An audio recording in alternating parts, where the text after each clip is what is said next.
like airplane hangars on the outside, but inside we can create any environment the story demands. We have 28 sound stages throughout the lot and more being built as I speak.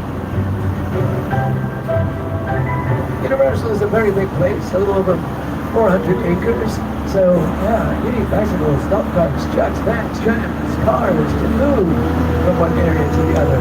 Google, Waze, or Siri, my favorite bet so you don't get lost. And even though this is a big movie studio, big movie and TV studio, it's not only about actors, producers, and directors. You have people from all walks of life, professionals with different skills that come to work every single day.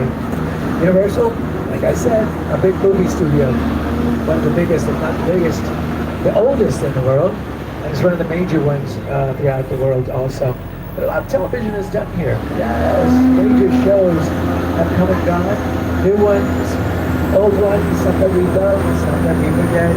Here's a couple of shows that you may have heard of, or might even remember seeing.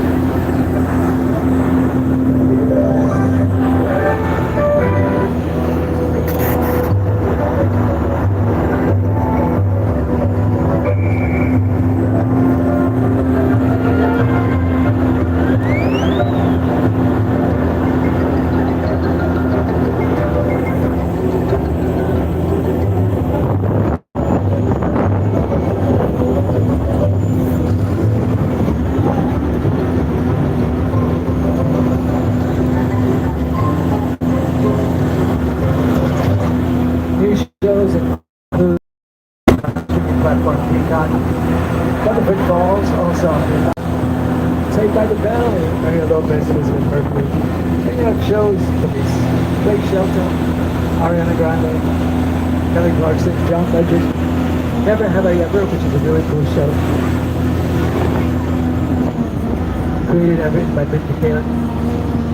If you like the Ted films, there's the bear off to your left. Ted and Ted 2 star Mark Wahlberg. The bear is voiced by the very talented Seth MacFarlane, who recently in an interview said that Ted will not become a series on Peacock. Bungalows to the task production offices to some of the top writers, producers, and directors in all of Hollywood. Now folks, this is where the magic starts. Deals are made, projects are greenlit, meetings are held, checks are written out.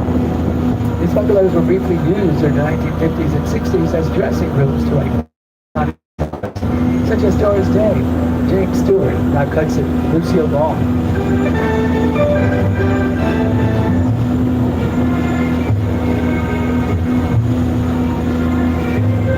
In this area, you'll see Bungalow 5195. Those are the De Laurentiis Company offices. Producers of shows such as Hannibal, movies, Red Dragon. But take a look at the profile on the wall next to the door. That was once the office of the great master of suspense, director Alfred Hitchcock.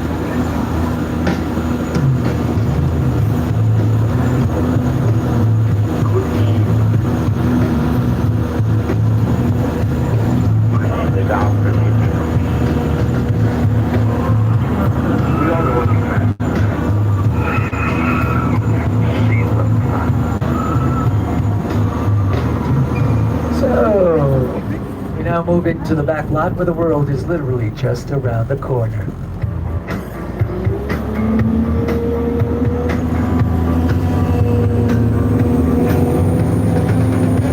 We shoot a lot of the big stuff out here, big scenes on a massive scale. These buildings that you see now next to you, these are facades of just the front and sides of buildings. You see, you can construct what the camera's going to see. Your imagination, without even realizing it, fills in the rest.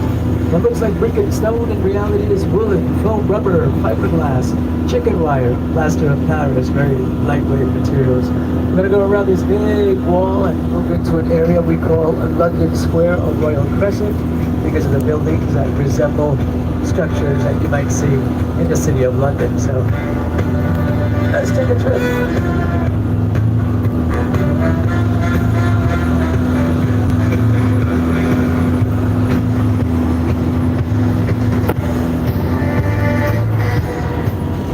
Into the area, this scene from Will and Grace was filmed in here. We both had our share of humdingers. We included One time I took a drink that said Lisa on it from a coffee place. I know my name's not Lisa. You are a bad girl. And now, my friends, we move from London to New York, my side of town. Movies, The Amazing Spider-Man, Captain America, The First Avenger, Transformers, TV shows, American Ninja Warrior, Brooklyn Nine-Nine, Rutherford Falls. I filmed scenes right here on these same city streets. Hundreds of music videos, other movies, commercials. And it's open to the public today, so we get to see a little bit more. This to our right is called Brownstone Street because of the Brownstone Building. I used to live in Brownstone Buildings when I lived in New York. That's why this to me is so cool. Like those buildings there. Watch this scene from Bruce Almighty. It was shot there. Home Alone 2. Raise the door! I'm in the shower! Inside bad, outside good. Inside bad, outside good. But notice how there are no trees, and he's leaning against a tree, and there's grass. There's no grass. B-E-A. There are light posts that you see there, but each production has a different set decoration, right? For props. So whatever's needed in the script is in those light posts. You didn't see it at there's no kind usually once on the street.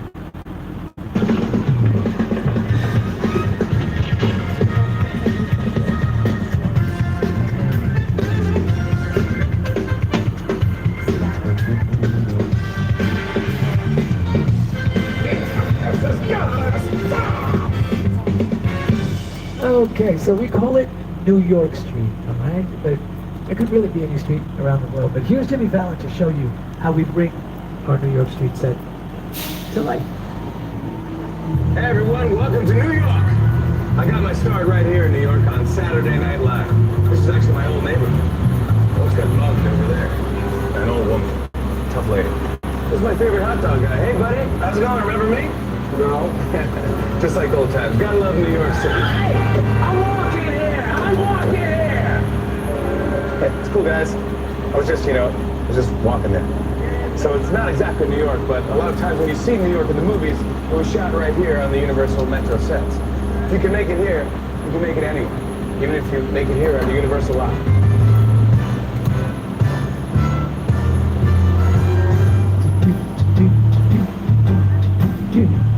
All right. So New York Street is actually the longest street here on the Universal backlot. It curves at both ends. If you actually see the street, there's a curve on this side, there's a curve on the other side. It makes it look like a longer street than what it really is, because if you're in the middle, and if you don't see the ends of it, you assume it's a really, really long street, right? So that's how we work it. And if you notice, the buildings represent different time periods. It's not all just modern steel glass buildings like that one back there. You have buildings that were built, for example, look up, beginning of the 20th century, end of the 19th century, beginning of the 20th century, and you have buildings that go into the 21st century. So whatever's needed is used on the street, and whatever's not needed, where sometimes they'll build over it and cover up the bottoms of some of these streets, or some of these buildings, to make it look or represent whatever time period that they want. Now, here's the other thing I was going to say just now. What looks like brick and stone, in reality, like I said earlier, is wood, foam rubber, fiberglass, chicken wire, plaster of Paris, very lightweight materials. Oh, I remember what I was going to say now. So these are facades, like I said, just the front and sides of buildings. But some of these buildings are actually what you call a practical set, which means you can film inside some of these. Not all of them. This one in particular, this one here in the corner, you can film inside that. It has space for a crew, for actors, for equipment, and it's big enough inside for filming. But others, let me see, I think I have a clip here. Let me see if I find the right one. Let me see, let me just check here for a second, because I want to show you, when I talk about a facade, oh yeah, it's this one, okay. I talk about a facade, watch, this is what it looks like, what a facade looks like. I mean, you're looking at them, but when you see the inside, see there's no inside to it in reality. It's just like a lot of wood and stuff. That's what it looks like.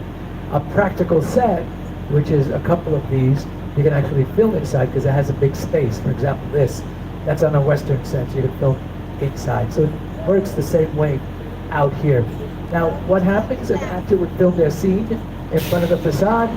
When they walk in, cut, and the inside of wherever they're walking into, let's say it's a grocery store. Well, they walk in, close the door or whatever, cut, and the inside of the grocery store would be inside a soundstage that we saw earlier in the tour, okay?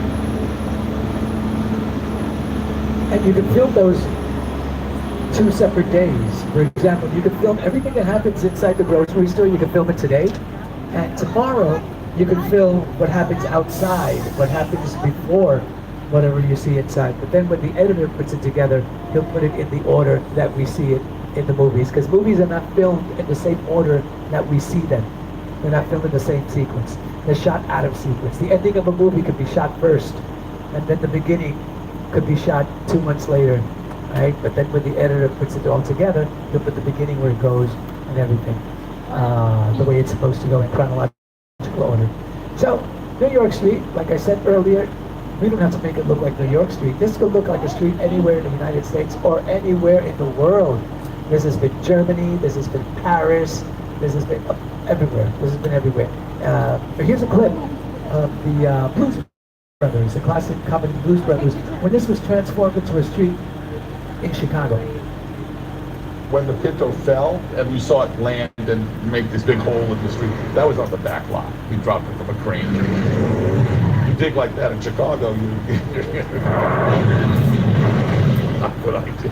When people ask me of all of the movies I've ever done, what was the most satisfying and the most fun, I've got to say Blues Brothers. We got to sing, we got to dance, got to drive, and train with the best stunt people in the world, and got to be an actor and a writer. So it was a good piece of work. Danny called John America's Guest because just he walked into anybody's house. During the shooting of the movie, John was missing, we couldn't find him. Danny went off looking for him and saw a light on in this one house and knocked on the door. I said, sir, we're doing a movie down here, we're looking for one of our actors. Oh, John, yeah, he's on my couch. He came in, he had a snack a couple hours ago, he's sleeping. He was America's Guest. I mean, literally that happy. They're really happy. Okay, and these facades, folks, they're really big. They're tall. They're a little over 50 feet tall, and they have steel infrastructure, so they are taller. They're bigger than usual. And speaking of big and tall, here's King Kong director Peter Jackson. It's the original King Kong that made me want to direct movies. I saw that movie on TV when I was about 8 or 9 years old, and I wanted to become a filmmaker.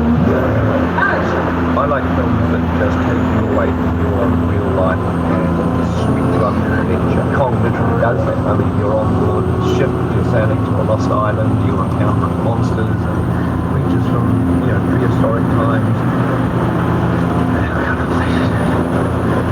So I was thrilled when Universal invited me back to Skull Island, and it's great to have you along for the ride. Now we have created this 3D immersive experience, so we're going to have to put your glasses.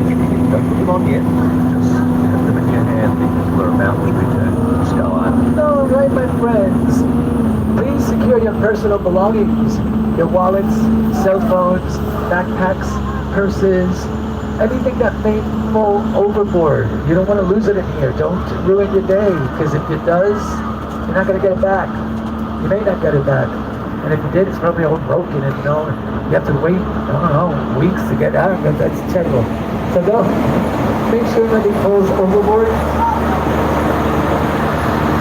Especially if you're sitting next to the tram gates. So throw those belongings. Do remain seated. And welcome to Skull Island. We really put a lot of thought into the character and personality of Kong, and he's so much more than a monster. In fact, he's not a monster. He is an incredibly majestic, ancient creature. He's a force of nature. He's old, he's wise, he's proud, he's fierce, and obviously he has a heart. The most important feature with Kong are his eyes. Kong's eyes are wonderfully expressive. They're full of emotion. His eyes are like a window into his personality and his heart. He's had an enormous number of encounters with his foes, the T-Rex and some of the various dinosaurs on Skull Island, so he's been beaten up, scarred, chewed up, spat out by these dinosaurs at various times. He wears the scars of a lot of nature's battles.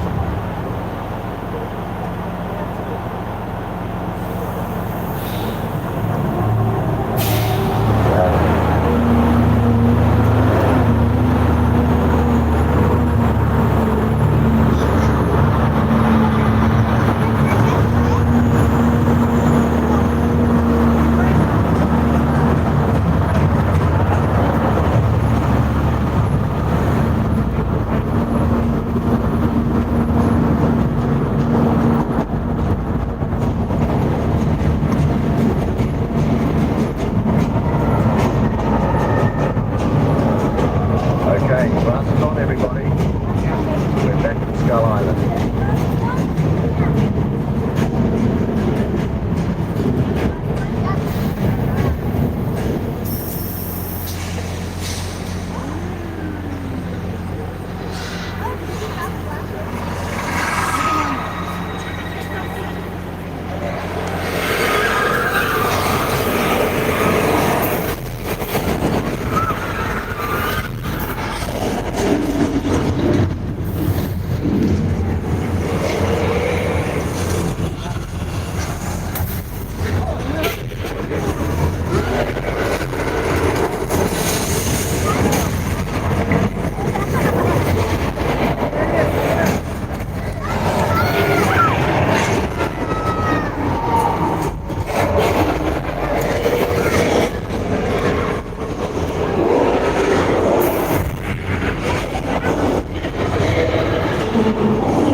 Big Battle was projected on one of the world's largest digital video screens, standing over 30 feet tall, 180 feet long, and utilizes some of the most advanced technology in filmmaking today. Won quite a few Academy Awards. They worked on films such as King Avatar, Rise of the Planet of the Apes, the Hobbit trilogies, Avengers, Infinity War, Endgame, and so much more. Hang on to those CDs, my friends. You may be using them again. It's a bunch of great studios where the audience is in the middle of the environment. They're looking in all directions. There's creatures coming at them. There's columns on this side and T-Rexes on the other side. We also shots that we're working on. Here we have to take into account that people looking in all directions. Also, one of the things that comes is live on the movies that we're working on. One young child's tram driving along the Skull Island as we look here. This right here represents the screens in the way. That amount of visual information, that number of pixels, and presenting them to the audience, it's a hell of a ride. And that was Peter Jackson, and the car that got ripped off by Hungry T-Rex. So Charlie became part of the action, part of the movie. and vehicles that you do see in movies, TV shows, commercials, music videos, air calls, and picture cars here in the industry. And guess what? We are in luck. We're going to check out some picture cars that I'm sure you'll recognize, because many of these have become just as famous as some of the stars that have driven.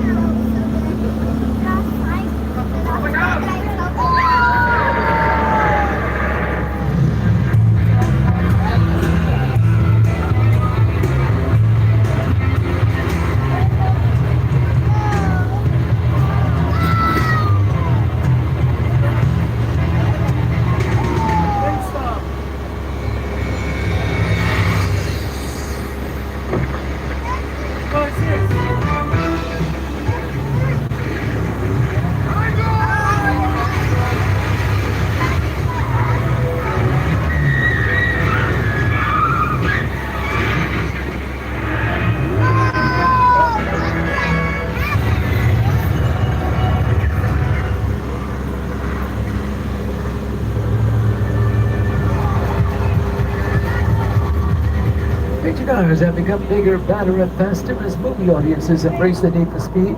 An indirect vehicle can make or break a big Hollywood event film, and that holds especially true for full-throttle movies like The Fast and the Furious, one of Universal Studios' most successful movie franchises ever.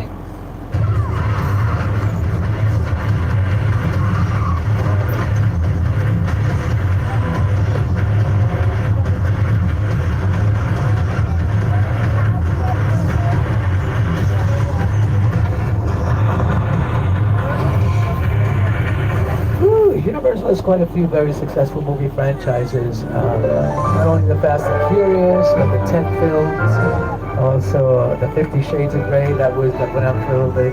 The Minions, Despicable Me, that's another Universal movie franchise. And the one that we're about to see in just a few moments is going to pass through the area. First movie was released back in 1992. And it spawned a lot of more movies after that. And for the first movie, actually the special effects that were used in that movie were actually used for the first time. CGI, the kind of effects that were used were not known at the time. And it all came down to a gentleman that he was experimenting with how to bring things to life on a computer. There's a good documentary about it, because it was going to use the old-fashioned way of making these giant creatures move. And this guy was doing it. They saw what he was doing, because someone actually showed the director, Steven Spielberg. He says, look, this guy is working on this. Look how he makes these giant creatures move. He says, okay, scrap everything. We're going to go with this guy from now on. You know, really, really interesting. And that's how we saw realistic moving dinosaurs for the first time in a movie called Jurassic Park. And Industrial Light and Magic was the people that actually created the movie dinosaurs for the first time. Before that, it was always stop motion. Folks, we're here for a little while because there are trams in the area. Our driver is waiting for it to clear up a little bit so we can then move into the next area. Oh, there's an e-port? Oh, over there? Oh, okay. So they're done. Thank you, David. All right. So right now, we're going to move into another very important Universal franchise. And as I was talking about, what? It's Jurassic Park. So enjoy.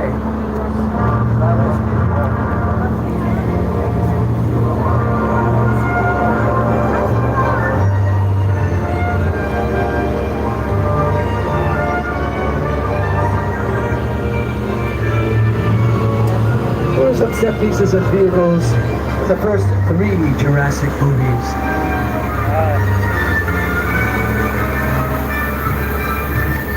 To the left is the famous Mobile Lab from the second film, The Lost World Jurassic Park. It dangled precariously up the cliff in one of the film's most memorable scenes.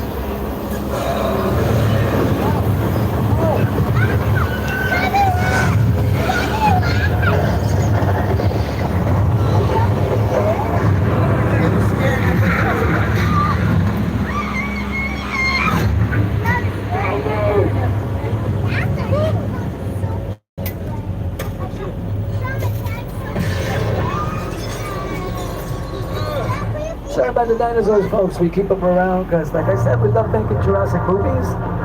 Next installment of the Jurassic series is Jurassic World Dominion, which will open in theaters June 10th.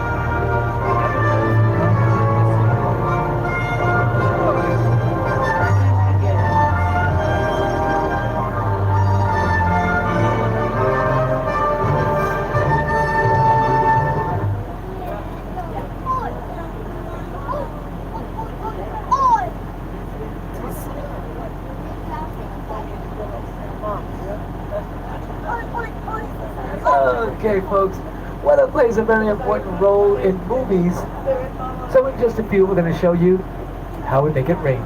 See, one of the reasons why movie companies moved from the East Coast out west was because of the weather, besides other things that I'm not going to get into right now. But yeah, when movies first started, they started on the East Coast, Chicago, New York. But hey, I'm from New York. Weather, cold, snow, all that stuff, no. There's just better weather for movie making.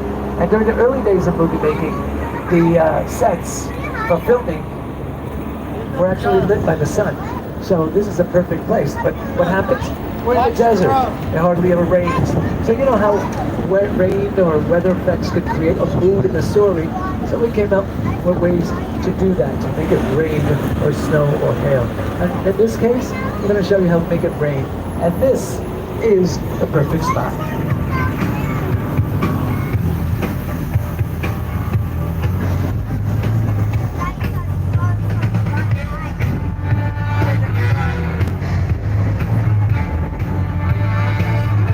We have some thunder and lightning.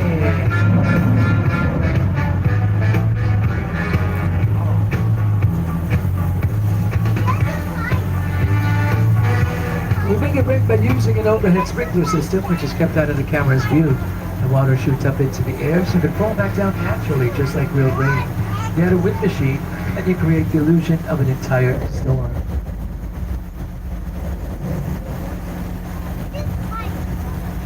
My friends, we only know what happens in sunny California and other places where it rains a little bit too much.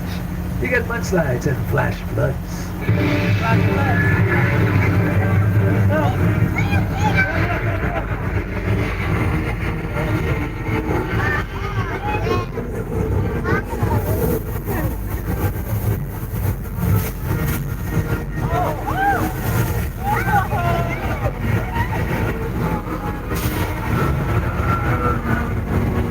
Flash flood is a direct result of thousands of gallons of recycled water released from large tanks located up the hill. Here's a scene of the movie Big Fat Liar we shot right there.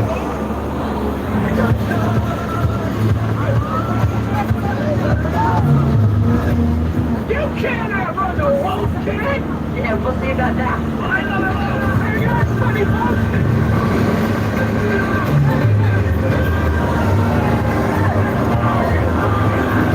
Rio, Mexico, to now take you through the wild, wild west.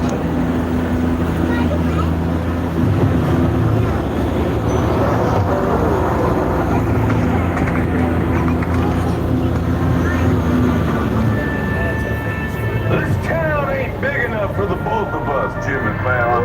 Well, I ain't going anywhere, Jimmy Fallon.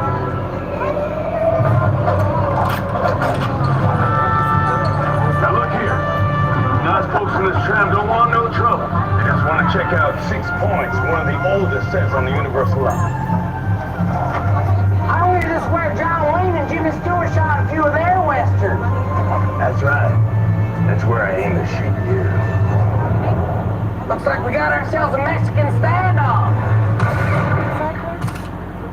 Lucky shot.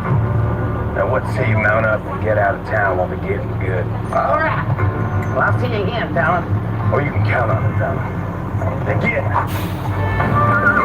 This is the beginning of a beautiful friendship. We just have to talk it out, that's all. There you have it, Hollywood movie magic right before your eyes. Once upon a time in Hollywood. Directed by Quentin Tarantino, starring Brad Pitt, Leonardo DiCaprio film scenes right here in our 6 Points, Texas sets. Speaking of Hollywood movie magic, as we leave the area, you'll see the sound stages across the lake. Sound stages 24 and 25 are the ones used for The Voice. That's where The Voice is filmed. My friends, we're approximately at the halfway mark of the studio tour. So once again, in case of an emergency, you have the red emergency cord above your heads. But please do remain seated. And now let's check out some of the famous cowboys that once moseyed on down to the streets.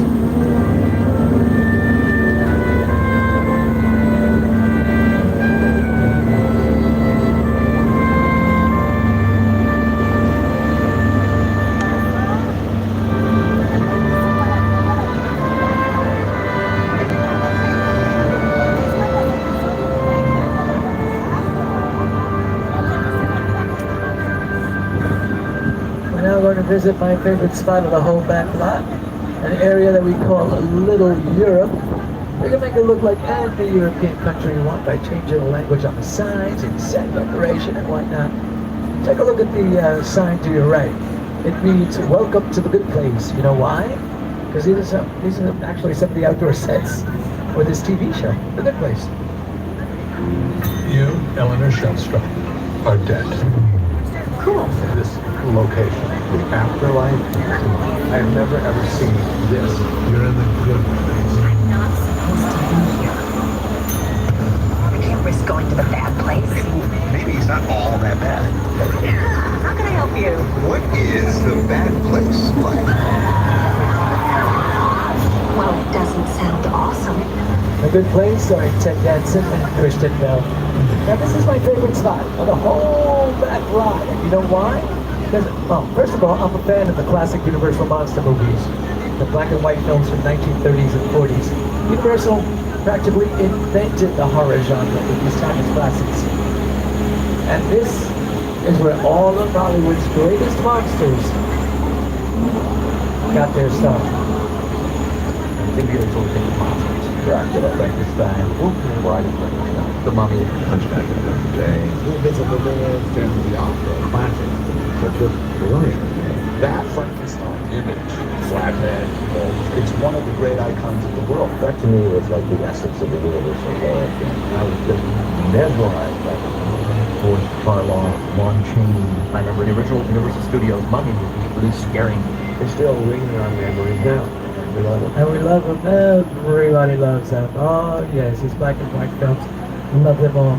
All right, I'm going to play a clip here for some of you. You may not know this. Some of you might know it. Some of you might not. How many people know that the name Frankenstein is not the name of the monster? It's the name of the doctor. Thank you very much. Dr. Henry Frankenstein. A lot of people mistake the name Frankenstein for the monster, but the monster never had a name.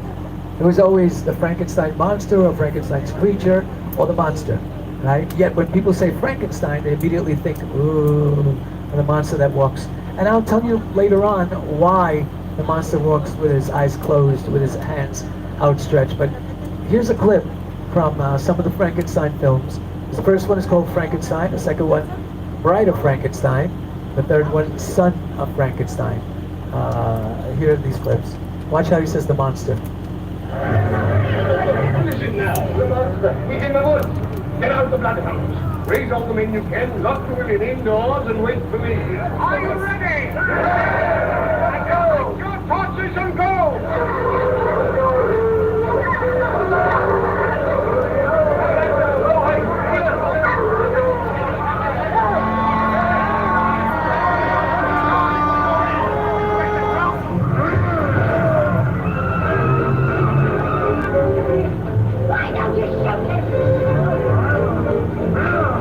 So Boris Karloff is the man who played the Frankenstein monster, right? Boris Karloff didn't play Frankenstein.